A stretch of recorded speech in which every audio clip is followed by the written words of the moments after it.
आप देख रहे हैं झरोका टीवी, पुरानी यादों का सफर जो दिलों को छू ले। कभी कभी पुराने ड्रामों के क्लिप्स देखते हुए दिल अजीब सी उदासी से भर जाता है। ऐसा लगता है जैसे उन किरदारों के साथ हमने अपनी जिंदगी के कई मौसम गुजार दिए हों। वो माँ जैसी मुस्कुराती चेहरे वाली औरत जो हर मंजर में मेहर और मोहब्बत बिखेर देती थी। हाँ, वो इशरत हाशमी ही थी। वो अपनी अल्लाह की रहमत के भाई बख्तावर, कैसे पलक झपकाते में मेरी जीनत अपने घर की हो गई माशाल्लाह। तू गई थी ना? इशरत हाशमी ने अपनी पहली झलक दिखाई अंकल उर्फी में, जहां वो अफशीन की आंटी के किरदार में आई। एक ऐसा किरदार जो मुख्तसर जरूर था मगर याद रह गया। फिर 1974 में जेर जबर पेश में मुन्नी बनकर नजर आईं, एक शोख मगर दिल को छू लेने वाली किरदार निगारी। और फिर वो वक्त आया जब ड्रामा शमा ने उन्हें घरों का हिस्सा बना दिया। हलीमा का किरदार, एक माँ जो अपने औलाद के दुख सुख में मगन रहती है, जो अपने सब्र से घर को जन्नत बनाती है। क्या आपको याद है वो मंजर जब शमा में वो बेटी को तसल्ली देती हैं? कितनी हकीकी, कितनी कुदरती अदाकारी थी, जैसे वो कैमरे के लिए नहीं हमारे दिलों के लिए अदा कर रही हूँ। अभी रहने दो तुम अपनी बातों को। मैंने कह दिया और उसने सुन लिया। मेरी मानो, ये घी अब सीधी उंगलियों नहीं निकलेगा। अरे अम्मा। इशरत हाशमी ने सिर्फ संजीदा किरदार ही नहीं निभाए, उन्होंने बर्गर फैमिली में हल्की फुल्की मजाया अदाकारी भी की।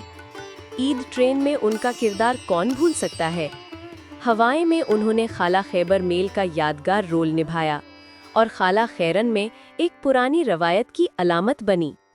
जीनत में शहरबानो बनकर वो औरतों की खुददारी की अलामत बन गईं, जबकि अना में अरीफा के किरदार ने उनकी गहराई को मजीद नुमाया किया।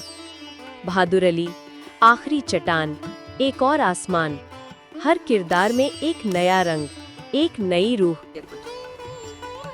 पढ़ लिख के दिया नहीं, नौकरी के लिए कहते हैं कि हमारे पुरखों ने नहीं की तो हम कैसे। बारात आई ना, लौंडे लपाटों ने झूमर डाला। कोई ऐसी भी क्या जल्दी थी शादी। अरे तेरी डिग्रियों को आग ना लगा दूं मैं, इसी दिन के लिए तुझे पढ़ाया लिखाया था मैं। बोल कहाँ थी तू, कहाँ? कुछ लोग शायद नहीं जानते कि इशरत हाशमी ने फिल्मों में भी काम किया। 1973 की फिल्म नाम के नवाब में उनकी मौजूदगी ने ये साबित कर दिया कि स्क्रीन चाहे छोटी हो या बड़ी, जब फन खालिस हो तो हर मंजर जगमगा उठता है।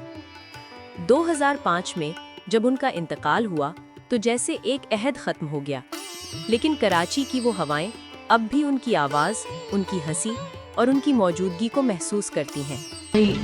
देखभाल के जलवाना, पुरानी साड़ियां हैं बिचारियां, कहीं तार तार ना हो जाए। क्या आपको याद है इशरत हाशमी का कोई खास ड्रामा? कौन सा मंजर आज भी आपके दिल में नक्श है? अपनी यादें कमेंट्स में जरूर शेयर करें, क्योंकि यही यादें हमारा असल खजाना है। और अगर आप भी चाहते हैं कि हम ऐसे ही सुनहरी सितारों की यादें ताज़ा करते रहें, तो झरोका टीवी को सब्सक्राइब करना ना भूलिए, क्योंकि यहाँ हर याद एक कहानी है।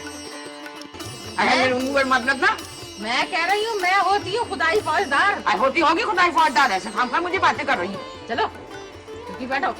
तुम चुप करो।